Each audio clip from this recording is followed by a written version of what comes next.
Hey guys, I hope everyone's doing quite well amidst this heat in Bombay. Today I'm going to discuss about good MBA versus bad MBA. I've been always asked this question, sir, should I choose this college? Should I do this program? Should I not?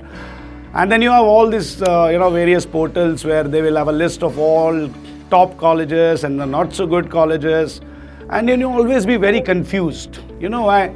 Because in one list, you will have a college which features in the top category, and the same college features in another list in the bottommost category. So what does the student do?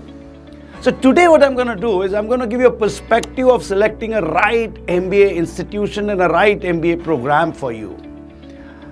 I'm not going to talk about any specific college. I really hate talking about it. Yeah, if it is an IIM Ahmedabad, yes, it's one of the best, inarguably the best in this country. If it's going to be ISB Hyderabad, it's going to be IIM Bangalore, Kolkata, TAPME, XLRI, all these are brilliant institutions. So obviously students don't have a confusion around the best and the brilliant set of institutions. They obviously have confusion in the Tier 2 and Tier 3 category. And that is where the relevance of a good MBA versus bad MBA comes into picture. So now, for you to understand and have an unbiased opinion in terms of selecting an institution, you need to go back a little bit to history. When I say a little bit to history, it's about the Indian economic history. We during our school days study history, don't we? We do. But do we understand the relevance of that in our career building? The honest answer is no. Indians for almost 350 years were ruled by the Britishers. And we all have read about the Indian independence struggle and India getting independence on 15th August 1947. But at that point of time, mind you, Indians were conditioned to be the level 4 workers or laborers or clerks in the government setup. And because of that, not too many Indians thought of probably becoming managerial in nature. Forget entrepreneurial in nature. Forget doing businesses in India. For a long 60 odd years, in fact, it was till 1991, the so-called governments, and I have nothing against any of the governments because different political parties obviously were heading the governments in our country, everyone adopted a policy which was very similar or a derivative of what the British policy was. Do akki roti, hum do, hamare do, and that was the mantra. India kept on growing at around 3%. The typical Hindu growth rate that the world talks about. And in this journey from 1947 to 1991, India did not have too many B schools, MBA colleges. So first thing first, if there is an institution which was born before 1991 and is not doing well today and is probably trying to seek an admission in their college, it means it's a strict no-no for you. You know why? Because prior to 1991, you did not have too many MBA colleges. There was no aspiration of middle-class Indians to become managers or entrepreneurs. And even if at that level and if that scenario existed, if a college which got established before 91 is not a brand today, I'm afraid it's never going to be a brand tomorrow. And that's the reason I rule out those colleges which are struggling or probably are aspiring to have more students, better quality students, better placements, because they failed to invest in their own B school. Then came the era of 1991 onwards to 2007. And that was nothing else but the LPG era. The World Bank, the Asian Development Bank, they all enforced upon certain things on India because India had to be bailed out. And during this 16 years of journey of Indian education system, Indian corporate world, India grew at 8% plus. Everyone wanted to be a manager. So much so that every nook and corner of the country saw an advent of a B school cropping up, mushrooming.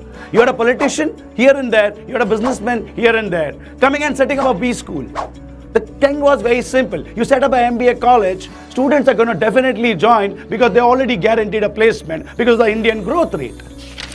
And the mushrooming was to an extent of more than 5,000 MBA colleges in this country.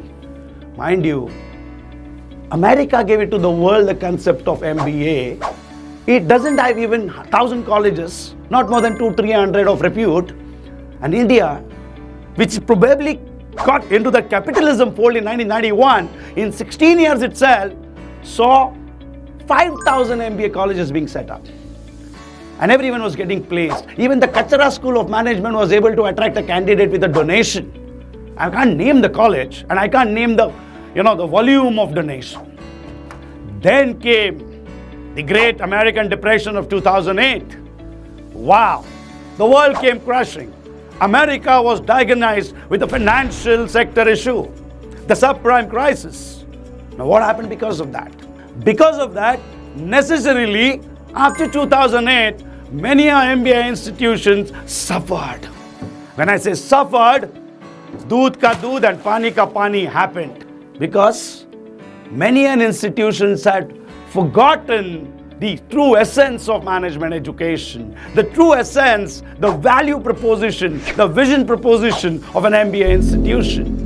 And those institutes which got established between 1991 and 2008 and are probably struggling today are a definite no. So first, what do I recommend?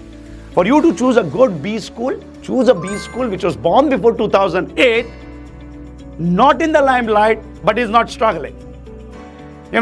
Look at Irma, look at TAPME, look at example Bhubaneswar. These are the institutions which were born before 1991, and they're doing relatively well. You will never find these institutions reaching out or struggling on the placement front either. Institutions after 2010, if it is doing well, is your first choice. Wow. You know why? Because the environment of MBA education in the world, not just India, changed drastically after the 2008 depression. And when that changed, somebody came up and was able to successfully roll out a B school. For me, that's a brand of the future.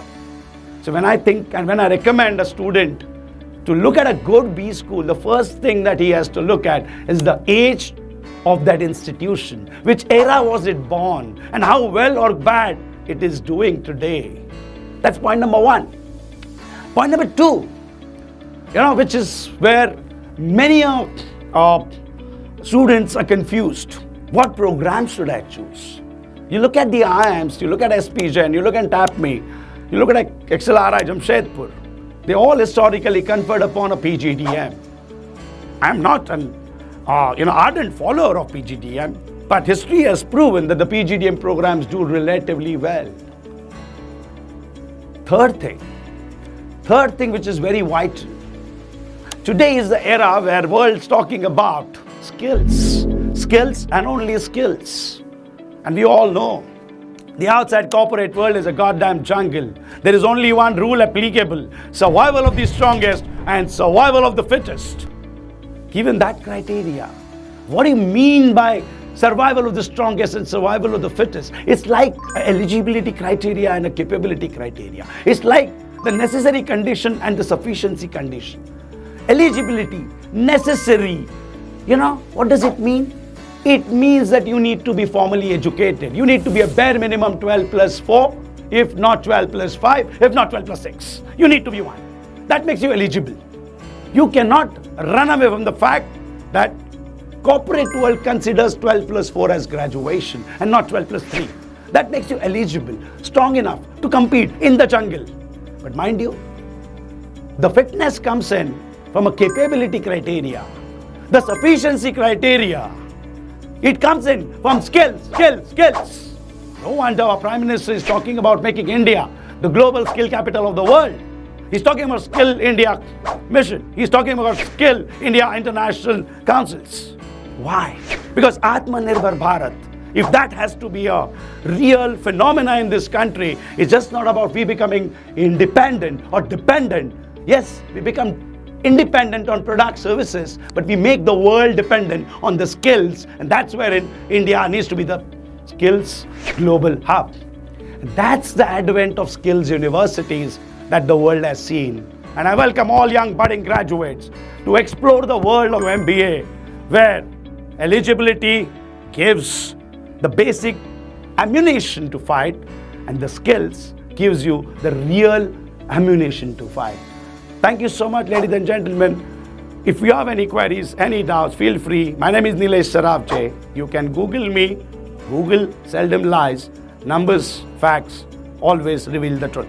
Thank you so much. Take care. God bless. All the very best.